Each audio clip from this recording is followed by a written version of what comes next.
Welcome to Abbas Mathematics, dear students. Probability, chapter 11, plus 2. Suppose two coins are tossed once. If x denote number of tails, write down the sample space, find the inverse of 1, the values of random variable and the number of elements in the inverse images. இது நம்ம ஏற்கனவே நடத்தியிருக்கோம். First exercise 2 mark. ஒரு பகடை இருமுறை உருட்டப்படுகிறது. X என்பது சமவாய்ப்பு மாறி அதனுடைய sample space கூறுவெளி எழுது. அதனுடைய இன்வர்ஸ் ஆஃப் இன்வர்ஸ் இமேஜை எழுது. அப்புறம் the values of random variable எழுது அண்டு நம்பர் ஆஃப் இன்வர்ஸு நேர்மாறு உறுப்புகள் எண்ணிக்கை எழுதுன்னு இந்த சம்மில் கேட்டிருக்கு. நம்ம நோட் நடத்தும் போது உங்களுக்கு டீட்டெயிலாக சொல்லி கொடுத்துருப்பேன். இது சுருக்கமாக சொல்லித்தரேன், பார்த்துக்கோங்க.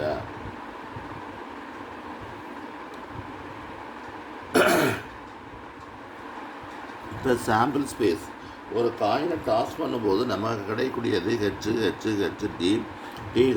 டின்னு கிடைக்கும். அப்போ என் ஆஃப் எஸ் ஈக்குவல் டு 4 கிடைக்குது. எக்ஸ் இன்வர்ஸ் ஆஃப் 1னா நமக்கு 1 இமேஜ் கிடைக்கணும்னு சொல்லியிருக்காங்கல்ல, அது 1னா என்ன அர்த்தம்? ஒரு ஹெட்டு கிடைக்கிறது. ஒரு ஹெட்டு கிடைக்கிறது ஹெச்டின்னு கிடைக்கும், டிஹெச்னு கிடைக்கும், அவ்வளவுதான். அதுக்கடுத்து வேல்யூஸ் ஆஃப் ரேண்டம் வேரியபிள் என்னென்னா 0, 1, 2. 0 மீன்ஸு நமக்கு தேவையான என்னது டெய்ல்ஸ் சொல்லியிருக்கு. டெய்ல்ஸு கிடைக்கலன்னு அர்த்தம். டெய்ல்ஸு கிடைக்கலன்னா ஹெட்டு ஃபுல்லாகவே ஹெட்டு கிடச்சிருக்கு. 1னா 1 மீன்ஸு ஒரு ஹெட்டு கிடச்சிருக்கு. ஒரு ஹெட்டு ஒரு டெய்ல் கிடச்சிருக்கு, ஹெச்டி டிஹெச்சு. அதே மாதிரி 2னாக்க 2மே டெய்ல் கிடச்சிருக்கு, அதுதான் இதுக்கு அர்த்தம். அப்போ 0னா நமக்கு எத்தனை, அதாவது என்னென்னா டெய்ல் கிடைக்கவே இல்லைன்னு அர்த்தம். டெய்ல் கிடைக்காமல் இருக்கிறதுக்கு எத்தனை இருக்குன்னா 1 இருக்குது. ஒரு டெய்ல் வரணுமா 2 டேர்ம் இருக்குது. 2மே டெய்ல் கிடைக்கிறதுக்கு 1 இருக்குது. அப்போ டோட்டல் கேஸ் என்ன வந்துருச்சு? 4 கிடச்சிருச்சு. இதைத்தான் நேர்மாறு உறுப்பு பிம்பங்களின் எண்ணிக்கை. இது சமவாய்ப்பு மாறி நான் நோட்டில் போட்டிருக்கேன், அதை பார்த்துக்கோங்க. இது இம்பார்ட்டன்ட் சம்ஸில் உள்ள போகிறாமே. Suppose a pair of unbiased dice is rolled once. X denote total number of score of 2 dice. Write down the sample space, the values of taken random variable x in the inverse image and number of elements inverse image. இதே தான் கேட்ட கேள்வி மாதிரி தான் இருக்குது. ஆனால் ஒரு பகடை இருமுறை உருட்டும் போது கிடைக்கும் சமவாய்ப்பு மாறியின் எண்ணிக்கை கேட்டிருக்காங்க. ஒரு பகடை இருமுறை உருட்டும் போது உனக்கு 36 டேர்ம் கிடைக்கும். அதை நீ எழுதிக்கலாம், சைட்லேயும் போட்டு எழுதிக்கலாம். 1, 1, 1, 2, அதே மாதிரி 6,6 வரையும் எழுதிக்கிறலாம்.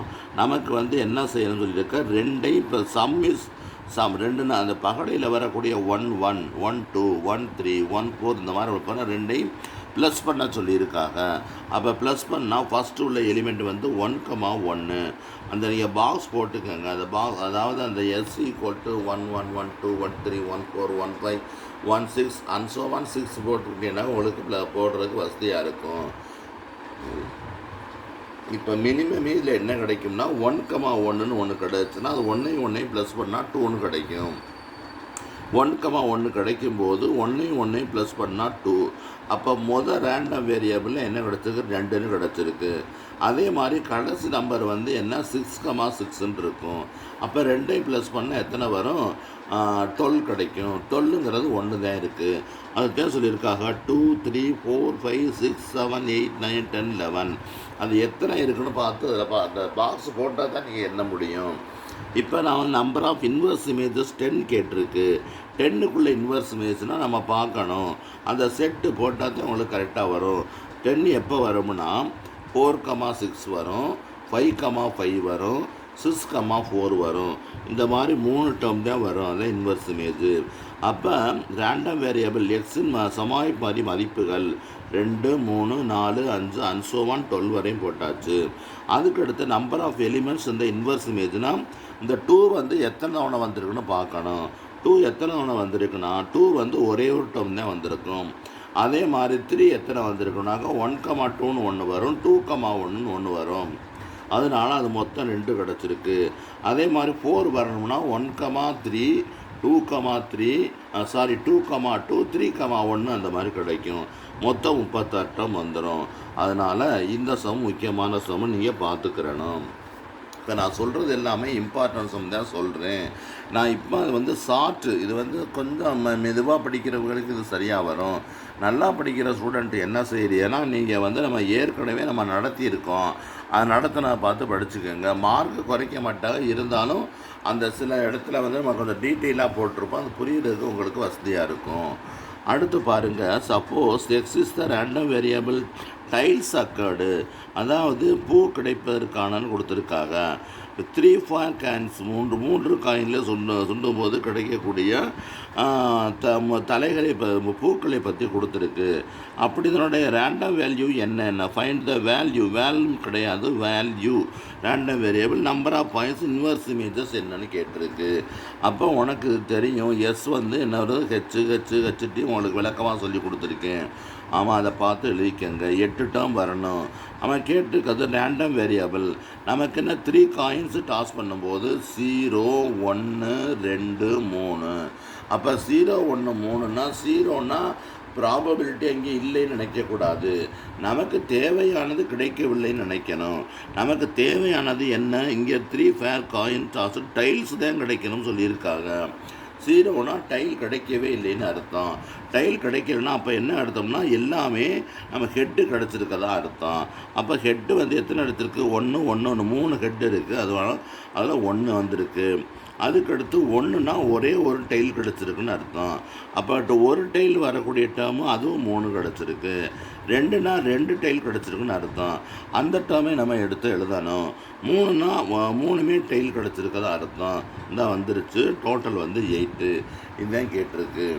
ஆமாம், அது பார்த்துக்கங்க, புரிஞ்சிருக்கும். அடுத்து பாருங்கள், இதுவும் முக்கியமான சம்மு. ப்ராபபிலிட்டி ஆஃப் டென்சிட்டி ஃபங்க்ஷன் இப்போ நம்ம இந்த இதில் கொடுக்குறது பூராமே எல்லாமே இம்பார்ட்டன்ட் சம் தான் கொடுத்துருக்கோம். ப்ராபபிலிட்டி டாபிக்கு 11th 12th வந்து எல்லா சம்மே தெரிஞ்சிருக்கணும். அது இதுகளை பார்த்தாவே எல்லா சம் தெரிஞ்சிடும் உங்களுக்கு. அதே மாதிரி நீ இன்னும் நம்ம ரொம்ப ஃபுல் 100க்கு 100 மார்க் எடுக்க நினைக்கிறவங்க வந்து நம்ம ஃபஸ்ட்டு வந்து நமக்கு ஸ்கூல் கொஸ்டின் இருக்குது. ஃபஸ்ட்டு மிட் டேர்ம் இருக்குது, குவார்ட்டர்லி இருக்குது, செகண்ட் மிட் டேர்ம் இருக்குது, ஹாஃப்லி இருக்குது, first division, second division, third division question இருக்குது. இதை பூரா தரவு பண்ணிக்கணும். இதை தவிர ஸ்பெஷல் டெஸ்ட் வச்சுருக்காங்க, அதில் உள்ள சம் எல்லாமே தெரிஞ்சிருக்கணும். அந்த மாதிரி பார்த்துக்கோங்க. அதை தவிர 100க்கு 100 வரணும்னு நினைக்கிறவங்க ப்ரீவியஸ் இயர்ஸ் கொஸ்டின் இருக்குது, அதுவும் நம்ம ஏற்கனவே கொடுத்துருக்கோம், அதை பார்த்துக்கிறணும். அதே மாதிரி உங்களுக்கு அந்த புக்கு, அதாவது என்ன, PTA model question paper 6 question இருக்கும். அதில் சம்மு நம்ம சால்வ் பண்ணி புக்கில் இல்லாத சம்மெல்லாம் அனுப்பி விட்டுருக்கோம், அதையும் பார்த்துக்கணும். இதை பார்த்துட்டு என்ன 100% வந்து 100 மார்க் எடுத்துடலாம். கொஞ்சம் ஸ்லோ, அதாவது வேகமாகவும் படிக்கணும், அதே மாதிரி ஸ்பீடாகவும் எக்ஸாம் எழுதணும். எழுதும்போது நீங்கள் வந்து அங்கே வந்து ஆரம்பத்தில் அழகாக எழுதணும்னு சொல்லிட்டு மெதுவாக எழுதக்கூடாது. எடுத்தோடனே ஸ்பீடு பிக்கப் பண்ணால் தான் உங்களுக்கு அந்த டயத்துக்குள்ளே சம்மம் முடிக்க முடியும்.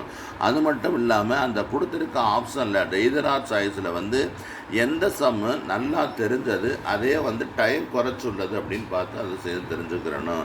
அந்த மாதிரிலாம் பண்ணால் தான் உங்களுக்கு வந்து ஃபுல் ஸ்கோர் வாங்க முடியும். இன்னமும் உங்களுக்கு டவுட் இருந்துச்சுன்னா கமெண்டில் கொடுங்க, நான் சொல்கிறேன். அது கேட்காம இருந்துடாதீங்க, கொஞ்சம் பார்த்துக்கோங்க. இப்போ டென்சிட்டி ஃபங்க்ஷன் கொடுத்துருக்கு. இது வந்து நிகழ்த்தவு அடர்த்தி சார்பாக இருந்தால் கேயின் மதிப்பை காண்கன்னு கேட்டிருக்கு. அடர்த்தி சார்புனா என்ன அர்த்தம், அதுக்கு ஒரு முக்கியமான ஃபார்முலா இருக்குது. -∞ to +∞ x f(x) dx = 1. இதே மாதிரி தனித்த சுவாய் மாதிரி இருந்தால் சிக்மா f(x) = 1ன்னு சொல்லியிருப்போம். இப்போ இந்த கேயை வெளில எடுத்தாச்சு. கொடுத்துருக்க லிமிட் வந்து 2 வகையாக பிரிச்சுருக்காங்க. x greater than 0, x less than 0ன்னு இருக்குது. greater than 0வுக்கு இந்த ஃபங்க்ஷன் அப்ளை பண்ணணும், less than 0வுக்கு இந்த ஃபங்க்ஷன் அப்ளை பண்ணணும். ஹோல் இன்டர்வல் வந்து உனக்கு தெரியும். ஹோல் இன்டர்வல் வந்து -∞ +∞. இந்த 2 0, இது இந்த பக்கம் உள்ளதுக்கு 0வும் இந்த பக்கம் உள்ளதுக்கு f(x) போட சொல்லியிருக்காங்க. அப்போ இந்த பக்கம் உள்ளதுக்கு லிமிட் வந்து 0 to ∞ போட்டாச்சு. கே வெளில எடுத்தாச்சு. இப்போ கே வந்து டைரெக்டாக அவங்க என்ன சொல்லியிருக்காங்க, 4ன்னு போட்டிருக்காங்க. நம்ம இதுக்கு வந்து காமா இன்டெக்ரல் அப்ளை பண்ணணும். எக்ஸ் f(x) வந்து அந்த gamma integral n factorial a power n + 1ன்னு அப்ளை பண்ணணும். இந்த இடத்துல எக்ஸுடைய பவர் வந்து n வந்து 1, a வந்து 2. அப்போ இதை அப்ளை பண்ணோம்னா இங்கே பாருங்கள், n 1 ஃபேக்டோரியல் இங்கே வந்து 2ன்னா 4ன்னு கிடைக்கும். அப்போ k இன்ட்டு இந்த k into 1/4 1 factorial by 4 equal என்ன கிடச்சிருக்கு 1ன்னு கிடைக்கும். 1 ஃபேக்டோரியல் இது. அப்போ 1 ஃபேக்டர்னா 1 தான் கிடைக்கும். k ஈக்குவல் கிராஸ் மல்டிபிள்னா என்ன கிடச்சிருது 4 கிடச்சிருது. இந்த மாதிரி ஷார்ட்டாக தான் போட்டிருப்பாங்க. சில கவர்மெண்ட் போட்ட மெட்டீரியல் தான் இது. அதனால் நீங்கள் வந்து டைரெக்டாக போடலாம் 4ன்னு. ஆனால் நம்ம அதை மனப்பாடம் பண்ண முடியாது. ஸ்டெப் படி போட்டு நீங்கள் கொண்டு வரணும். டியர் ஸ்டூடெண்ட்ஸ், இந்த மாதிரி சம் பார்த்துக்கோங்க. நான் இப்போ இது எல்லாத்தையும் ஒரு ரிவிஷன் கொடுத்துட்றேன். அதை பூரா தரவு பண்ணிக்கோங்க. ஃப்ரெண்ட்ஸுகளுக்கு ஷேர் பண்ணுங்கள். தமிழ்லேயே தான் சொல்கிறேன், இங்கிலீஷ்லேருந்து இருக்குது. பாய்.